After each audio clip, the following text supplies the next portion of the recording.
ويسر لي أمري واحلل عقدة من لساني يفقهوا قولي.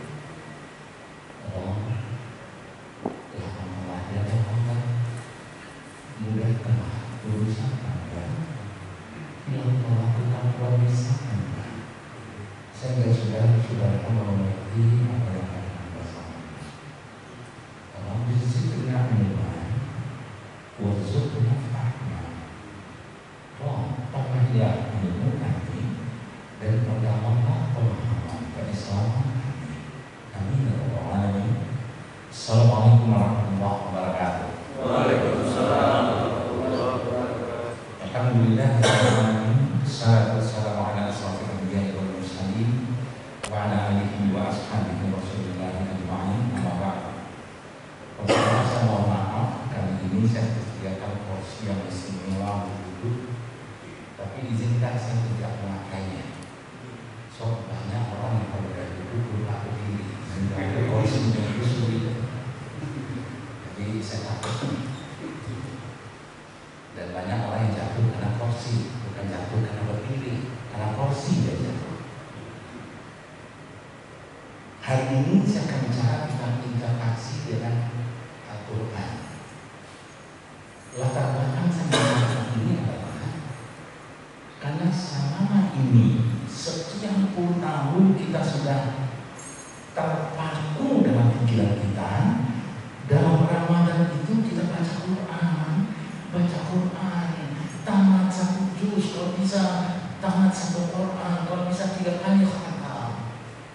Bagus, baca Quran itu hukumnya wajib. Kamu ingat, wajib. Tapi ada yang tidak cukup sekadar wajib. Salat wajib. Kalau nggak salat neraka, kalau salat surga. Tapi kalau salat sekadar takbiratul ihram, rukuk, sujud, i'tidal dan seterusnya, surga dapat, neraka terhindar. Tapi berapa lama kita di surga? Berapa luas surga kita? Apa fasilitas kita di surga? Itu ditentukan dari apa nilai salat yang kita dapat dalam kehidupan dan kita praktekkan dalam sehari-hari. Jadi bukan Allahu Akbar, doa iftitah Al-Fatihah. Iya, tanpa itu dosa, tanpa itu neraka.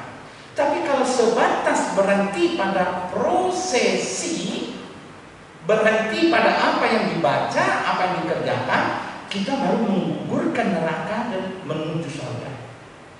Cuma surga seberapa nyaman ditentukan nilai hakiki yang kita dapat.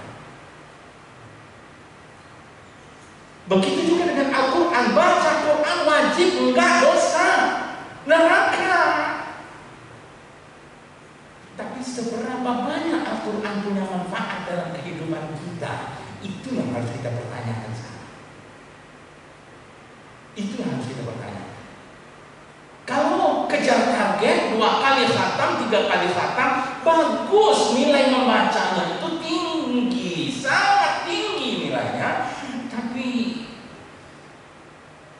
Pak Aisyah pernah ditanya oleh sahabat, bagaimana sih kepribadian dan akhlaknya Muhammad? Jawabannya Al-Quran. Jadi Al-Quran nggak di lidahnya, tapi di pikirannya, di hatinya, dan di amal sehari-harinya. Oleh karena itu dengan Al-Quran tak cukup. Walaupun wajib baca, tapi tak cukup baca. Tapi mari berinteraksi dengan Al-Quran. Berinteraksi dengan Al-Quran. Kalau aku berinteraksi dengan Bapak, aku seakan berdialog, aku sekarang cari masukan, aku cari pengembangan, aku cari nilai-nilai tambahan dari kenalan kita. Itu interaksi. Sekarang dengan Al-Quran kita berinteraksi. Nah, Bapak Ibu, Ramadan ini adalah bulannya Al-Quran. Syahrul Ramadan alladzi unzila fihi Al-Quran, yang kita hafal sekali itu Al-Baqarah 185. Dan bulan Ramadan ini Allah menurunkan Al-Quran. Jadi kalau sekarang kita memperingati turunnya Al-Quran di bulan Ramadan ini, kalau kita mendalami Al-Quran dalam Ramadan ini, kalau kita berinteraksi dengan Al-Quran dalam Ramadan ini, karena memang dia dimuliakan karena Al-Quran itu turun di bulannya. Bahkan ada satu malam yang nilainya itu, kalau kita dinyatakan pada waktu malam di mana Al-Quran itu turun, kita sedang berinteraksi dengan Al-Quran, maka interaksi dengan Al-Quran kita pada waktu itu punya nilai seakan-akan aku ibadah tidak berhenti-henti selama 83,33 tahun.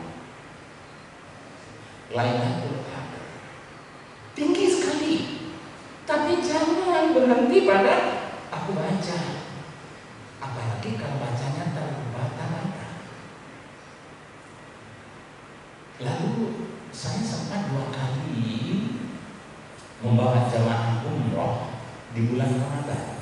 Kami menamainya dari sini Lailatul Qadar, bulan turunnya Al-Quran, nuzul Quran, umrah nuzul Quran kami menamainya.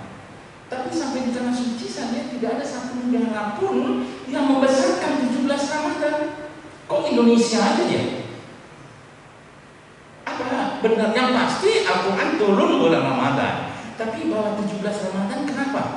Saya sengaja menyinggung ini karena ternyata ini adalah ijtihad dari pemimpin bangsa Republik Indonesia yang juga seorang kiai dan perumus Pancasila. Jangan dikira yang lain yang merumuskan Pancasila seperti yang sekarang mau tipu daya kan. Seakan-akan dia nggak berperan dalam Pancasila hari ini. Haji Agus Salim, Kiai Haji Agus Salim, perumus Pancasila, diplomat Indonesia dan kiai.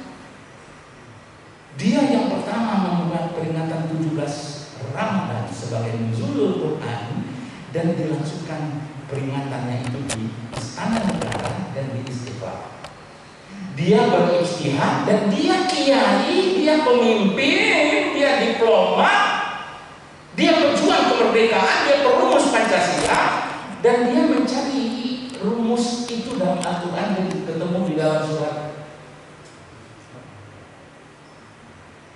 Yaumul Furqan, Yaumul Taqal Jam'an. Al-Quran itu turunnya bertepatan tanggalnya, bukan waktunya ya, bukan tahunnya. Tanggal dan bulannya bertepatan dengan ketemunya 2 pasukan. Al-Quran itu Al-Anfal 41. Al-Furqan, Al-Quran itu turun pada waktu ketemunya 2 pasukan. Lalu Haji Agus Salim tahu Al-Quran turun bulan Ramadan. Lalu bulan Ramadan, kapan 2 pasukan ketemu di bulan Ramadan? Perang Badar. Kapan ketemunya benar-benar ketemu benar 2 pasukan, 2 tentara ini ketemu? 17 Ramadan. Dia pelajari sejarah. Dan dia mengatakan karena itu dia mengatakan Al-Quran dulu 17 Ramadan, tapi bukan tahun setelah hijrah ke Madinah. 12 tahun sebelum Rasulullah hijrah. Cuma nuzul Quran itu adalah ijtihad yang cerdas dari pemimpin bangsa, ulama, founding fathers Indonesia, perumus Pancasila. Jangan lama-lama namanya akan hilang atau dihilangkan orang. Saya sengaja menyinggung ini di sini hanya untuk itu. Bapak Ibu, Al-Quran itu apa sih? Al-Quran itu secara bahasa berarti baca atau bacaan, buku, kitab. Jadi kalau kita bicara secara bahasa ya kitab itu, buku itu, bacaan itu, tapi beda dengan komik, beda dengan novel. Bacaannya itu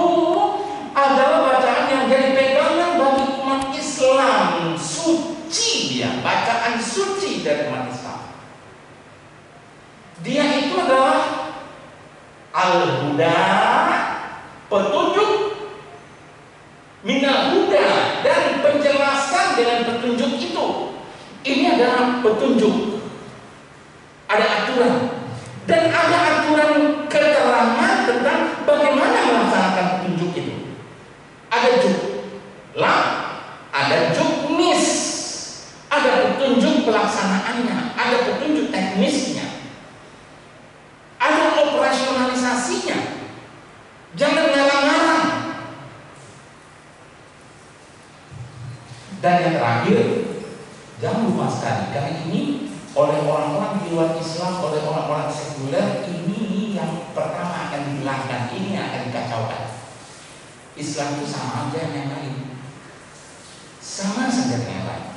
Kalau di luar begini, di sini ini namanya, di luar begini, di sini namanya, dicari-cari samanya.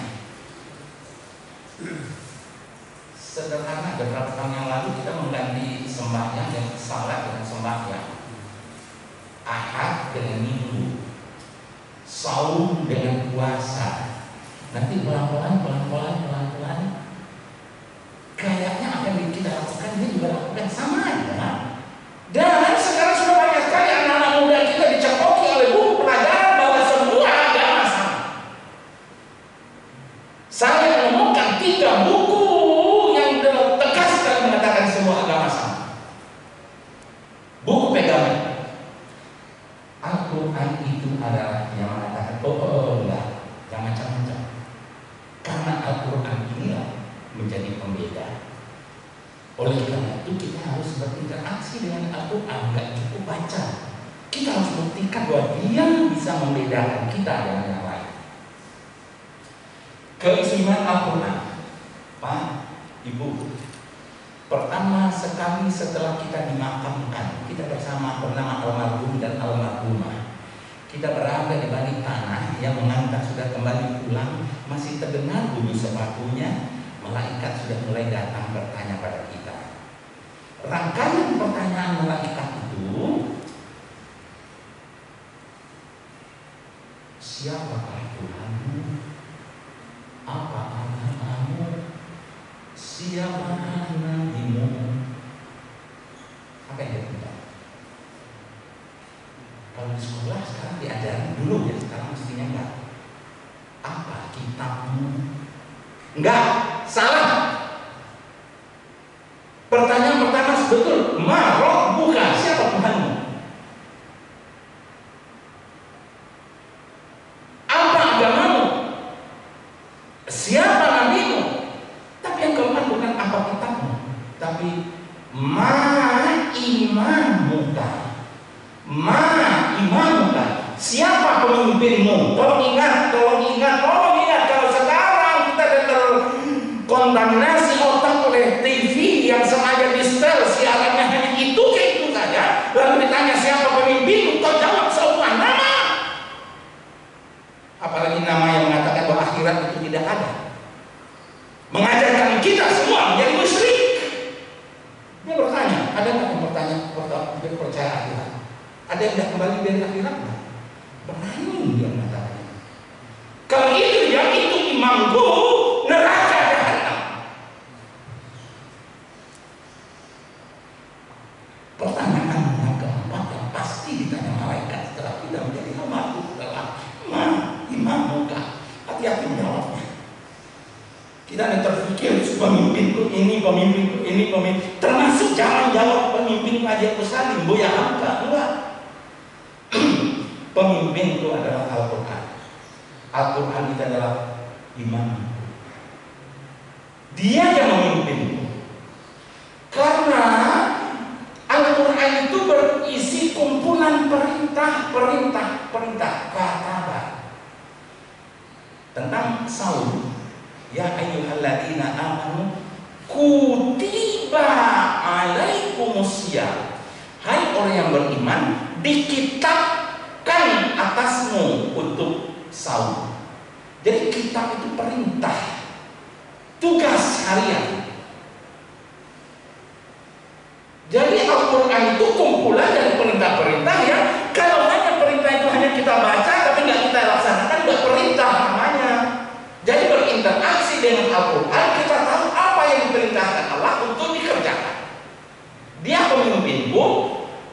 memberikan perintah dalam Al-Quran bukan untuk membaca perintah itu,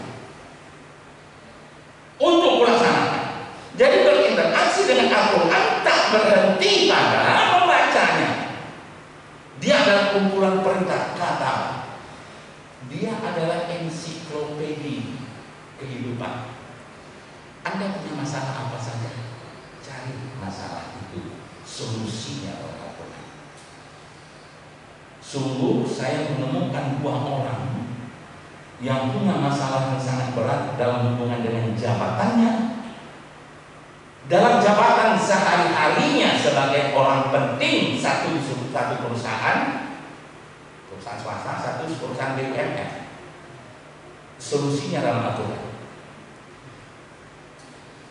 Jangan cerita. Yang berikutnya dia adalah as-sifah. Al-Quran itu obat.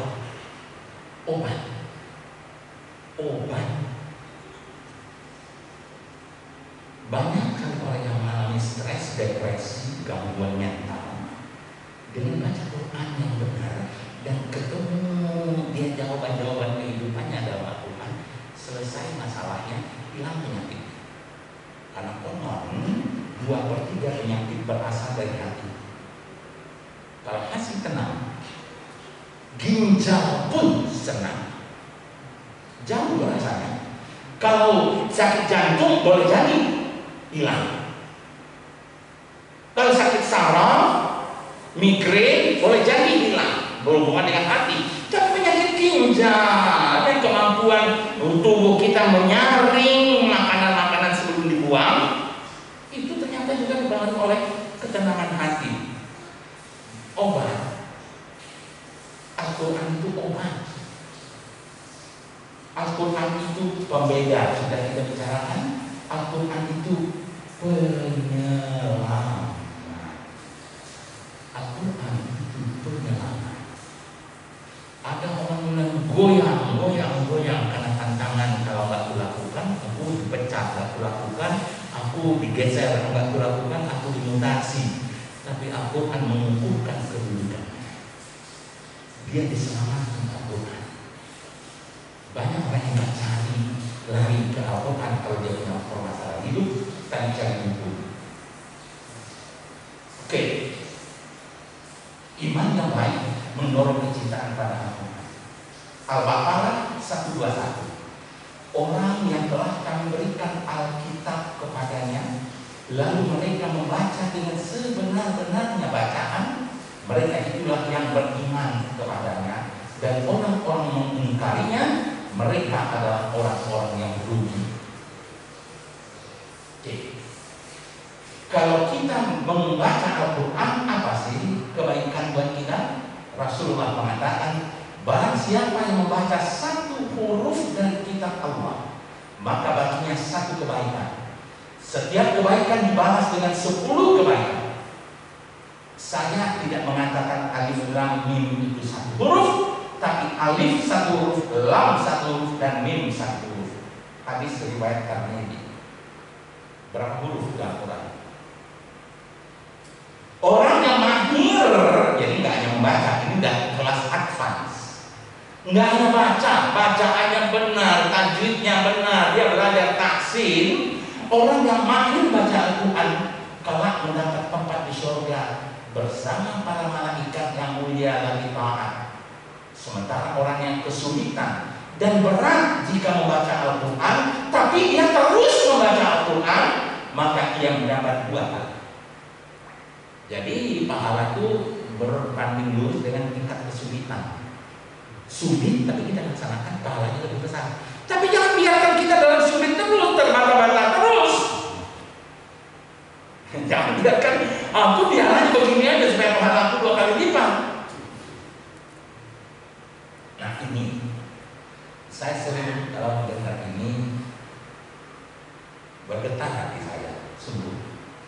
Rasulullah dalam Al-Furqan tadi, lanjutan dari dalam Al-Furqan ayat 30, Rasulullah mengadu pada Allah. Diabadikan pengaduan Rasulullah itu dalam Al-Quran.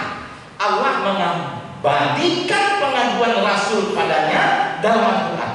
Berarti hebat sekali loh ngadunya. Udah takut sekali Rasulullah itu. Rasulullah berkatalah Rasul, wahai Tuhan, sesungguhnya kaumku menjadikan Al-Quran itu sesuatu yang tidak diajukan. Sesuatu yang tidak diajukan. Sebenarnya ada di akhir, tapi saya tahu waktu tidak cukup, saya geser ke depan. Sekali waktu seorang murid bertanya pada gurunya, Abu Laith, wahai guru, saya sering ngaji, sering dengar ceramah, sering baca kitab, tapi kok saya nggak didengar Allah apa yang kau minta ya? Nasib saya begini-begini aja. Abu Laith katakan mungkin hatimu mati. Apa tanda hati mati ya guru? Rasul Abu Laith As-Samad Kandi mengatakan ada 7 tanda hati mati. Satu di antara 7 hati mati itu, kau menjadikan Al-Quran hiasan. Kau jadikan Al-Quran hiasan. Hiasan lemari buku. Maaf kalau ini saya lihat Al-Quran seperti yang di atas cantik, semua sedih. Tapi kalau yang di bawah memang dirancang. Cepat kita ganti kalau udah rusak. Jangan jadi hiasan masjid Al-Quran itu. Ada lagi bukan hiasan lemari buku, tapi hiasan bibir. Baca, baca, baca, dilakukan musabaqah bahwa biar Al-Quran. Tapi ditanya apa yang kau baca? Ya ini. Mati hati kita, doa kita tidak kita. Jadi ini mengadu dia Rasulullah kepada Allah. Kenapa ada hamba-Mu yang mahjurah, mengabaikan? Apa itu mahjurah? Dia nggak mau mempelajari. Ada mahjurah yang tidak mau dia pelajari, tapi nggak mau menghafal. Ada yang mau pelajari, berusaha menghafal, tapi tidak meyakininya. Nggak yakin dia seperti itu, karena aturan perusahaan nggak begitu, aturan pemerintah nggak begitu, aturan adat nggak begitu. Kalau ada udah nggak cocok dengan Al-Quran, tinggalkan adat. Jangan ada melindungi Al-Quran. Kalau ingat dia pemimpin. Tradisi nggak mengatakan begitu, tinggalkan tradisi. Nenek moyang, tinggalkan nenek moyang kalau bertentangan dengan Allah. Nenek moyang nggak ngatur Allah. Berarti, maaf, ada satu masjid yang setelah saya bicara begini, pertanyaannya jurus ke sini terus, habis itu saya nggak pindah lagi. Karena budaya leluhur itu bagi dia nggak usah berganggu-ganggu, jangan disamping ini bertentangan dengan Al-Quran, nggak bertentangan. Itu budaya itu tradisi itu, bukan akidah. Selama tradisi tidak bertentangan dengan akidah, cantik. Itu hiasan hidup. Itu hiasan hidup bagus. Dia tidak mendalaminya, tidak mentadaburinya. Dia tidak menjalankan perintahnya, dan dia berpaling menuju yang lain. Ini ditulis dalam tafsir Ibnu Katsir. Yang dimaksud dengan aduan Rasulullah kepada Allah, hamba mahjura, dia mengabaikan karena dia nggak mempelajari atau nggak menghafalkan, atau menghafal, mempelajari tapi nggak iman, nggak percaya sepenuhnya, atau nggak mau mendalaminya, atau tahu tapi nggak pernah dilakukan. Lalu begitu berhadapan dengan tantangan-tantangan lain, dia berpaling. Mahjura. Jadi kalau kita berinteraksi, jangan terjadi ini. Ingat, Rasulullah saja mengadu pada Allah karena banyak. Kita ini yang begini. Rasulullah sudah tahu dari dulu. Dan ini survei yang dilakukan yang disampaikan oleh dulu Wakil Ketua Umum Dewan Masjid Indonesia. Ternyata menurut dia, saya nggak tahu landasan surveinya apa, 65% dari masyarakat Indonesia itu buta aksara Al-Quran. Barangkali alif batak siapa tahu. Nah, sekarang kita bicara tentang bagaimana berinteraksi dengan Al-Quran. 5 interaksi dalam Al-Quran itu yang harus kita perjuangkan. Dia tak cukup hanya sekadar dibaca.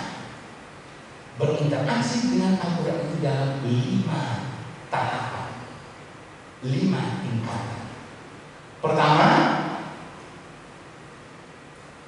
baca, dengar, simak.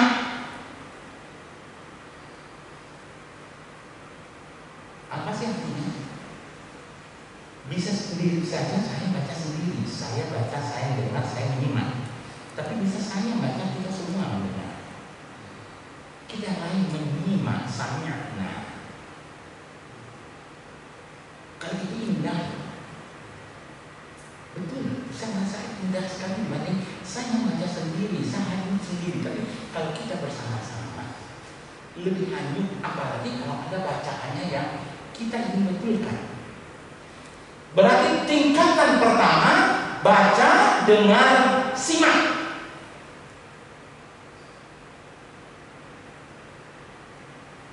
Nggak hanya sekadar, ya saya dulu di perusahaan waktu saya masih mimpi itu 2 tahun pertama saya biarkan karena tradisi bulan Ramadan itu dibagi kelompok, kajian zuhur dibagi 10 kelompok. Kamu baca ayat ini 30 kelompok, tapi dibagi, kamu baca 1 juz dalam 3 hari, 1 juz 3 hari. Jadi dalam 3 hari Al-Quran tamat. Ini juz 1, 2, 3, ini 4, 5, 6, ini 7, 8, 9. Semua kejar-kejaran baca. Yang 10 orang itu kalau dia 5 dibagi lagi, kamu 1/5, kamu 1/5. Jadi dia mengejar target. Bukan itu yang dimaksud dengan baca, dengar, dan simak. Baca dengan tartil, baca dengan tenang, baca dengan bacaan yang benar.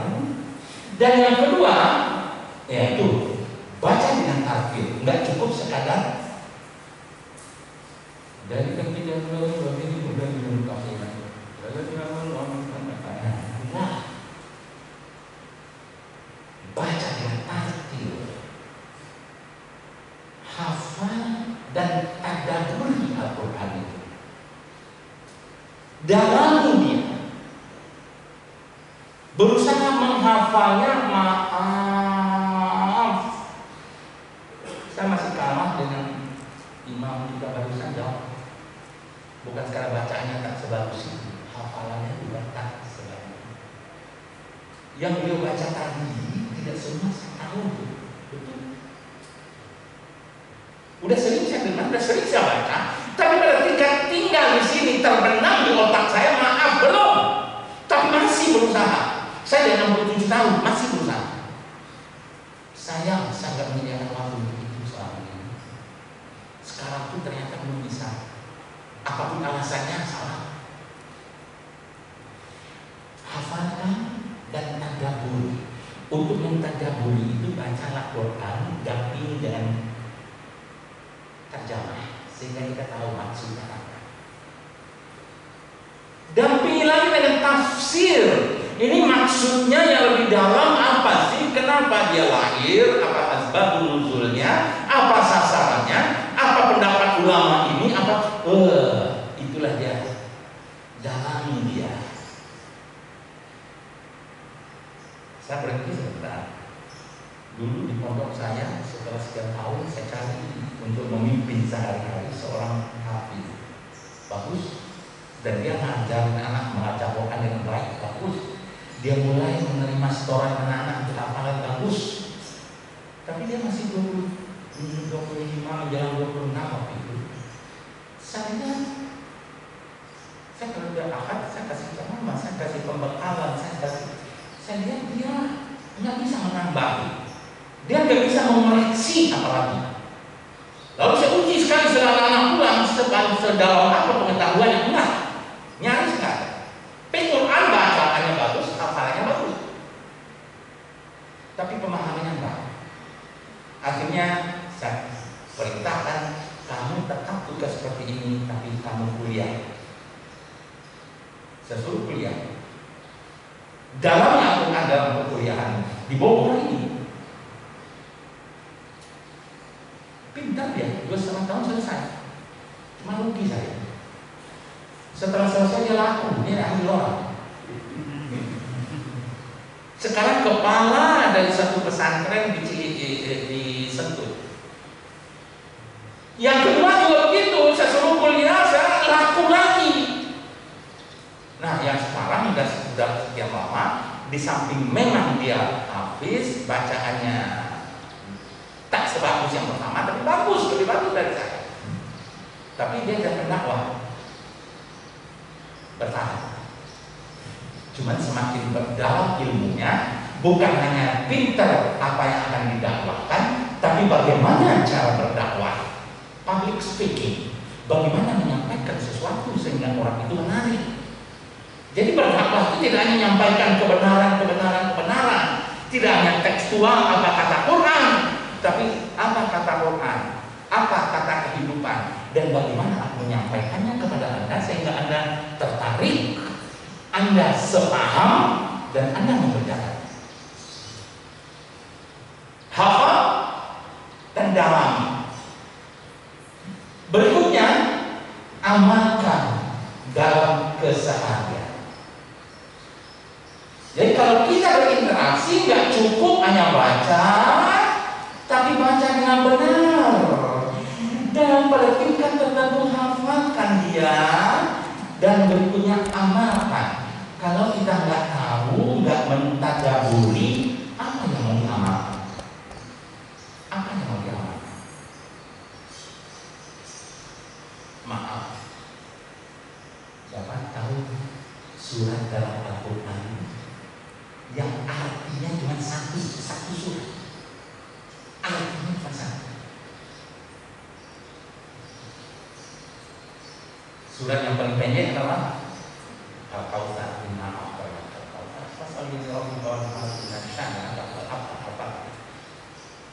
tiga ayat dalam satu surat itu, tapi artinya 4. Sungguhnya kan Allah telah memberimu nikmat yang banyak. Satu, inna a'tainaka fasalli li rabbik, dirikanlah salat karena Allah, wanhar, bayarkan, potong hewan kurban, inna syani'aka huwal abtar. Kalau itu kau lakukan, umat Islam itu aman. Satu surat 3 ayat 4 ayat. Sekarang saya tanya, tahu nggak kita ada satu surat nggak banyak 7 ayat tapi 1 ayat.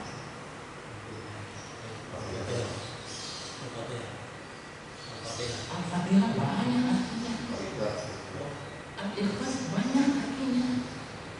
Al-Ikhlas, qul huwallahu ahad, katakan Allah itu satu, Allahus samad. Allah tempat meminta itu dari berbeda. Lam yalid wa lam yulad, dia nggak punya ayah, nggak punya anak. Wa lam yakul lahu kufuwan ahad, nggak ada apa yang bisa dia disamakan dengan dia.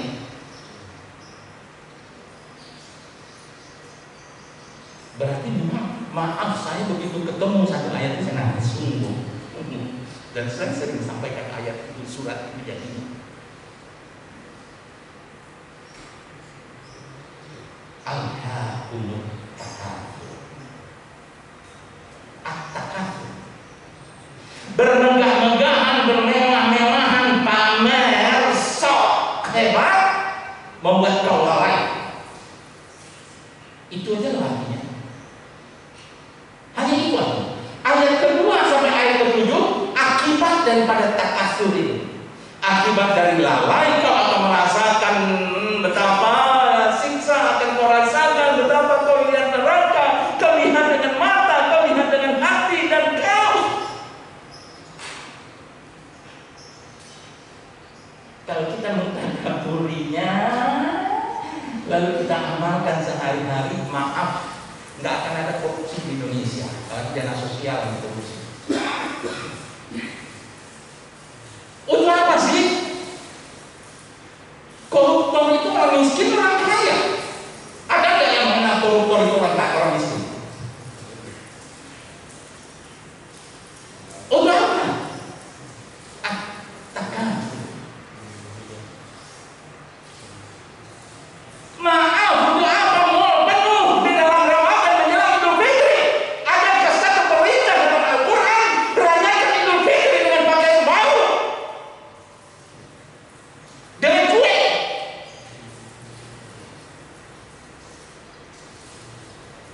kita mendalami ini nggak memperkaya orang-orang di luar Islam menjelang Idul Fitri. Maaf, kalau kita mentadaburinya dan tidak mengamalkannya, nggak akan berjangkit hebat COVID menjelang Idul Fitri. Tapi karena kita hanya memacamnya, kita belum berinteraksi dengan dia. Kita belum berinteraksi dengan dia. Nah, ini juga di masjid yang saya bilang tadi, karena budaya mudik itu nggak ada dalam Islam. Mudik itu budaya Indonesia, Indonesiawi. Nah, sekarang kalau saya ngomong itu banyak yang keberatan tuh, karena ternyata dalam keadaan bagaimanapun orang berbagai cara masih dia kelihatan mudik. Kalau nggak mudik nggak lebaran, nggak main bersih.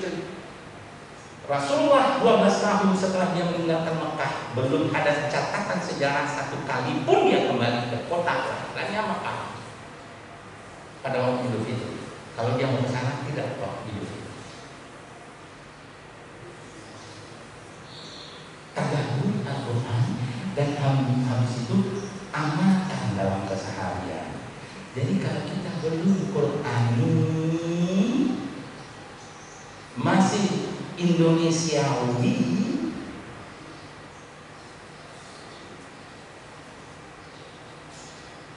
dan yang terakhir dakwahkan dalam kehidupan. Dakwahkan dalam kehidupan. Dua yang terakhir ini, tiga yang terakhir ini yang saya bertanya kepada dua ustaz yang saya suruh kuliah untuk dia bisa mentadaburi, menghafalnya dia sampai pada tingkat menghafal. Tapi tadaburi, amalkan dan dakwahkan. Setelah dia melakukan itu, sekarang jadwal dia lebih banyak dari jadwal saya.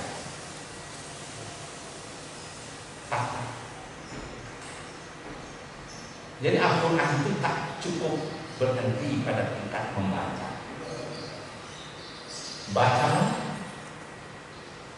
Bacalah dengan benar, dengan tenang, cocok dengan aturan-aturan bacaannya.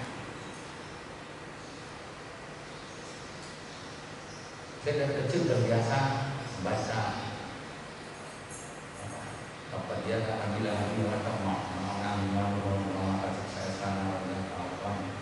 mimma sad pakai sad sebenarnya sin, tapi dari kecil saya terbiasa begitu sampai sekarang. Kalau saya lupa sad lagi baca sesuai dengan aturan. Sekarang saya punya dua guru tahsin, 2 kali seminggu saya belajar untuk meluruskan bacaan saya. Saya ingin sebelum dipanggil Allah, satu kekurangan saya dalam lidah saya itu nggak cocok dengan apa maunya Al-Quran. Yang kedua, dalami dan paham. Mendalaminya, dampingilah dengan tafsir, dampingilah dengan tarjamah, dampingi dengan tafsir.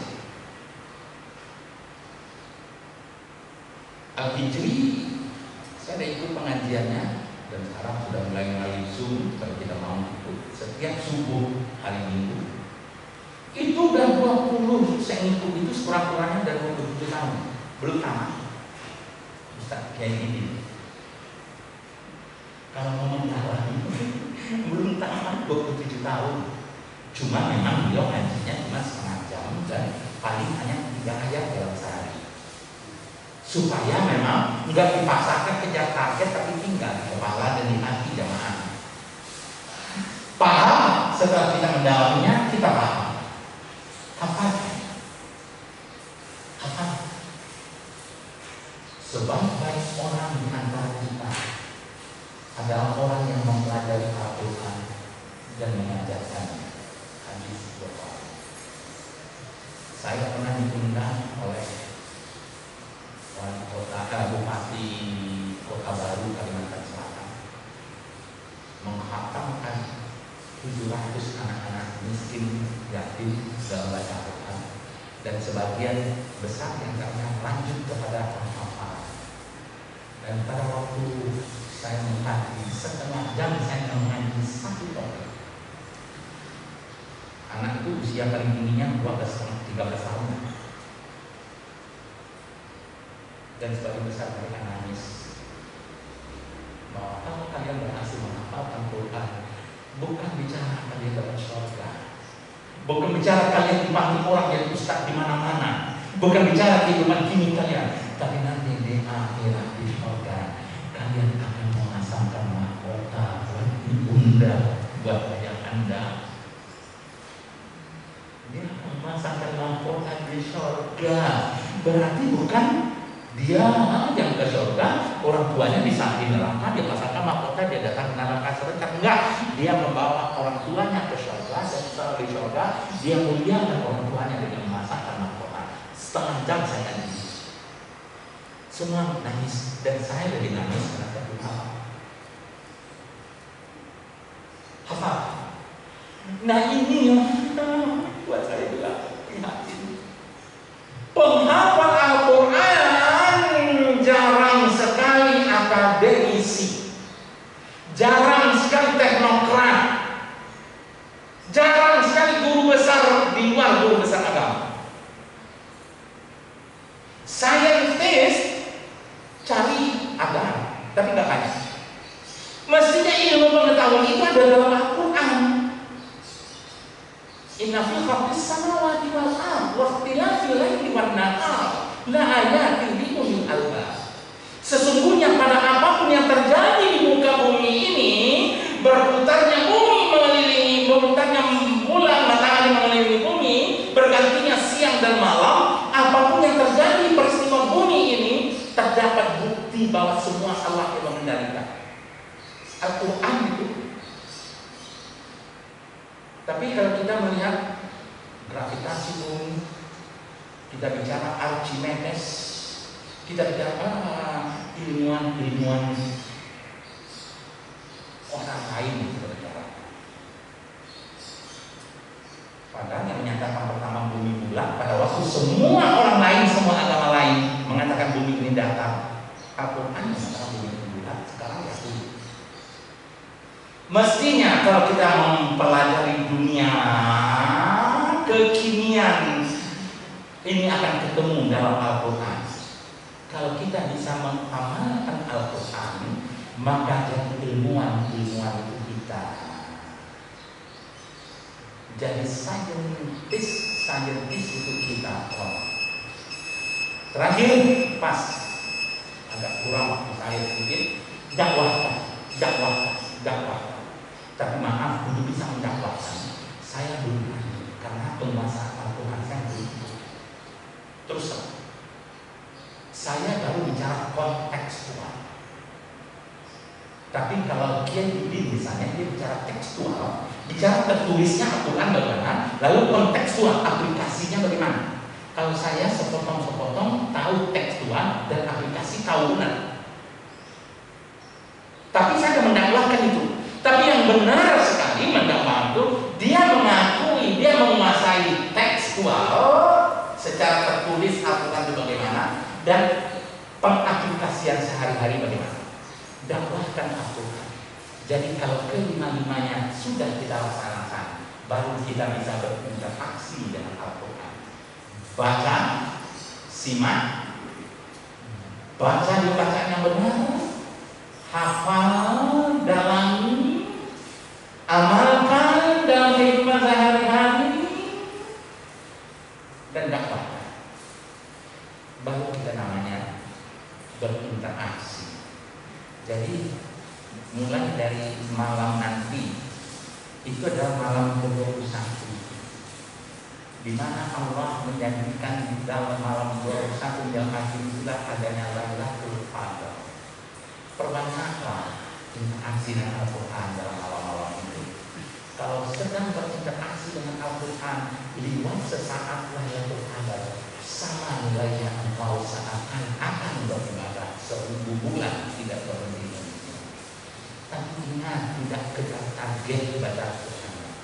Walaupun dia lihat waktu kita baca hanya baru selesai satu ayat, dan kita sedang mendalami tafsirnya. Waktu di luar 83,3 tahun. Itu yang saya bisa sampaikan, Bapak Ibu. Mohon maaf lebih kurangnya. setetes dari kapal, setelah dari kandungan